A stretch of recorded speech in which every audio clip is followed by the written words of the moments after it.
What is going on, you guys? My name is Rage, and we are back today with an exciting video in regards to the 2023 and 2024 early preview of what's to come to Marvel Strike Force. So, I mean, this is typically the time of the year where we're actually going to get a blog post that's going to give us a massive update on what to expect, especially for the next 6 months, but as well as the short term.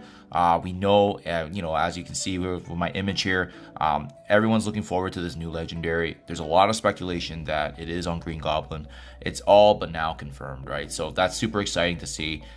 We just have to wait now for the final confirmation from them. It could be this week, could even be tomorrow, honestly, when the blog post comes out, or early next week. But this is typically the time, so we're going to brainstorm. We're going to be looking at some aspects that this is going to include. Obviously, this is a speculation video. Nothing's confirmed, but thankfully, we do have the last couple of years in terms of the type of updates they've made during this time of the year. So I do feel pretty confident that we're going to see a lot of these updates here mentioned that we've seen from the past couple of years. Let's get right to it. So first and foremost, there's some patterns that we need to identify from both 2021 and 2022. More specifically, I want to talk about some quality of life updates, and then we'll actually go into the content, which is obviously the more exciting stuff going on, right? But quality of life is big. If you want to be playing this game day in, day out, it's going to matter to the every game player, especially if you're logging in daily. So I love what they have done with the auto sim and raids and raid launcher. Now it's about translating that to a larger scale, right? If we can have the auto sim feature applied to more game modes, that way it's going to reduce the amount of time that you're playing in the game. I think that's huge. I love what they have done with the save squads.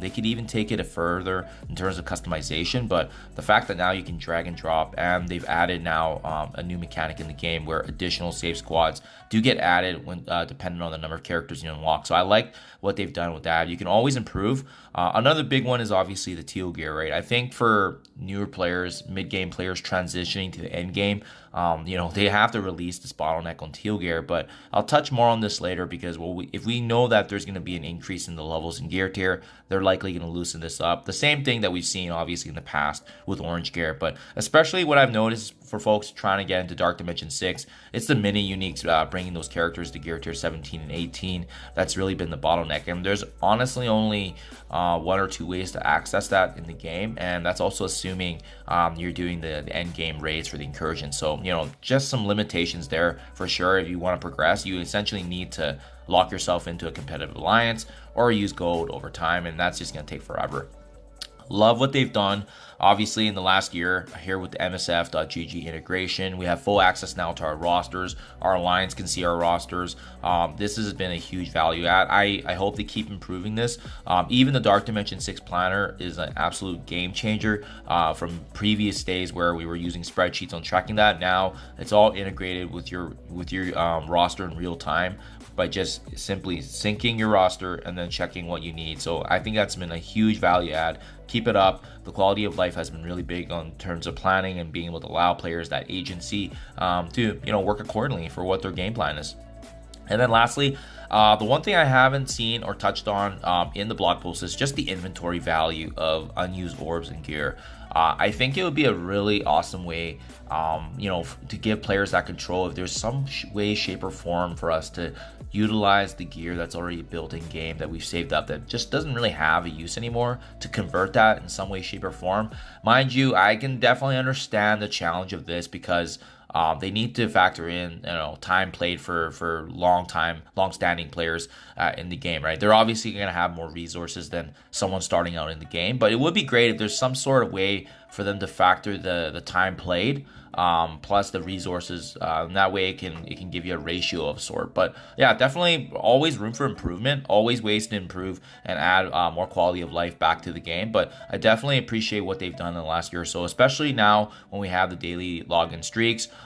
It would also be, some leniency would be nice too if you didn't have to miss a day and then lose the streak as well. But hopefully that's something for them to be brainstorming on their side if there's some player appreciation that can be provided back. Now, guys, the meat and potatoes of the video in terms of what's going to be happening for the content and based on what we've seen. Like I said earlier, with the legendary coming up, it's all but confirmed to be a revised Green Goblin alternate. But in case that isn't, I just left it open here. All we know is that we do need the new Avengers team to be part of this next packed event for his release coming in the future. But as well, we don't know what the other team is yet, right? So that remains to be unseen. They're probably testing out what can or can't work, but that's why I'm holding back on investing them for now too, because we just don't know what that is. There's too many variables. Having said that, if you guys want a very powerful new Avengers team that can be rivaling some of the best in war, well, that's an option for sure. So that just keep that in the back of your mind. I'm going to be conservative until that confirmation's made, and then I'll keep you guys up to date for that as well. And at this point, it's pretty much confirmed. The level cap increase is going to level 100. I mean, all the evidence is on the wall, right? We've seen the red stars being released in a farmable manner now. We've seen the red tier of gear. If you're actually going through and battling in blitz in the highest level, you'll see that there's a red version of this next tier level, which I'm assuming is going to be gear tier 19. So we know that 100 is right around the corner. We know gear tier 19. What remains to be unseen now then is the next level of progression. Is there going to be a star that's beyond the red star? That's honestly the big question mark right now. And if there is, what is the requirement to go from red to whichever color that would be? So let's just say, for instance, it's blue. Do you need a 7 red before you can hit a 1 blue or 2 blue? And I think that's going to be the big decider here. That information may not even be released this year. It could be early next year, but who knows in terms of the preview, because that's a pretty big jump. And I'm assuming they're doing some math and obviously testing on how much value of stats can they add to that, assuming you would need that set level requirement such as a 7 red. It's all but confirmed now as well, with the recent releases of Pegasus and the Bifrost team that completely, destroy their sections. We are now just waiting on the next incursion raid. We know it's happening. It's just a matter of timing now on when they want to release that. And having said that, that's why Rebirth, Invaders, heck, I would even argue DevSeed in some aspect. They are going to be losing some of their value for their teams. They're doing really exceptionally well still in Incursion 1.6.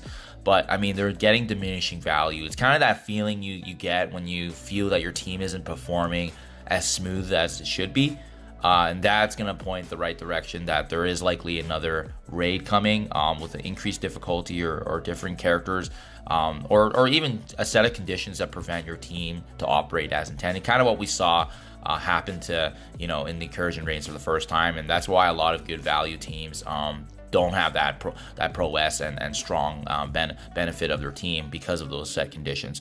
And at this point too, like with my image here of Mephisto, it's all but confirmed now. The next Dark Dimension is right around the corner. I'm just using him as an example here because we've seen his avatar and image already in the game, and we've seen him already being added to the storyline. So at this point, it's speculation, but is there a chance that he could be the next Dark Dimension 7 unlock? It's very possible, just kind of given his prominence in the Marvel universe, but as well as kind of where he fits in the game as well, and what we've seen, and the patterns that we've seen as well when we've seen Dormammu and Doctor Doom being placed in the game before their eventual unlock, obviously here in the Dark Dimension. So yeah, it's exciting times though for sure. Like so level cap increase to 100, gear tier 19, incursion raid, Dark Dimension 7. All this is just juicy content for players, especially if you're growing your roster and obviously engaged in the game. Cosmic Crucible was a setting that was added into the game in the last year. I'm a big fan of it. I think it's a great resource. I think it's pretty challenging and fun to be placing, a 6-on-6 solo. But this game mode can always be improved. I feel like the seasons are a little bit too long for my liking. Maybe they'll add some more seasonal updates in terms of shorter time frames and allow for more theory crafting. But I mean, this season's definitely been better than previous seasons where it just felt so cookie cutter. But it's kind of feeling like that now too, just because of the fact that we're using some pretty generic teams now that are slotted for those rooms. But there's still that wiggle room for theory crafting, which I appreciate. And then lastly, guys, I think definitely around the horizon is more hard campaign chapters. I mean, we've seen it done already with Heroes, Villains, and Nexus. Really, the next one's going to be Doom. and that honestly makes sense based on kind of what we're seeing on the current trends. Maybe they'll go back and do cosmic as well, but I'm not sure how specific they'll be. But with the addition of new chapters, there's always going to be more materials, additional character shards getting added, which is great for the free-to-play, but as well as those just trying to farm additional shards and adding that farm ability back into the game, right? So tons and tons of exciting stuff. So I think this captures the majority of it. Hopefully this update that before the end of the year is going to give us most of this, because I can definitely see it happening. And based on the current trends, like I said, pretty exciting times. And this doesn't factor in any of these new character releases, new legendaries, or anything like that too, which is always what makes the game so exciting when you get these new character additions. So, you know, definitely a dial back from last year where we had, you know, 4 Horseman Scourge teams. But it's been a welcoming change just to have that breather and to actually be able to focus on like an end game mode like Dark Dimension 6. But as well, the Apocalypse Unlock has definitely been rewarding for most folks this year too. So that's been huge. Yeah. But anyways, guys, that's kind of what we're expecting right now in terms of the preview, what to expect. Let me know what your comments, thoughts are, any changes that you would like to see. Love to hear back. But this is kind of what we're expecting right now. So we'll see in the meantime if this comes to fruition. But fingers crossed that we get some more additional love. And obviously, always exciting to see which characters and teams get added. So thank you as always, guys. Appreciate you following along. And I'll catch you guys in the next one.